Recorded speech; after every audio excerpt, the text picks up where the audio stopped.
Morning everybody. Yes, I'm standing next to the road somewhere again. This is between Badplaas and Barberton.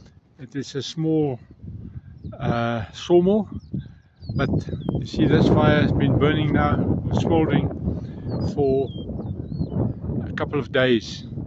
This is just the fine sawdust, and that it doesn't burn, it just keeps on smoldering, it just keeps on going. So yeah, I advise you to actually look at your fire safety. This guy has done a lot. He spread out this, plowed it, there's a fire break around it,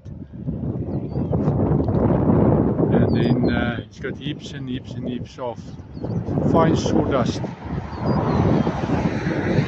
Okay, it's not really a fire hazard as such, because unless a very strong wind gets hold of it, it wouldn't spread.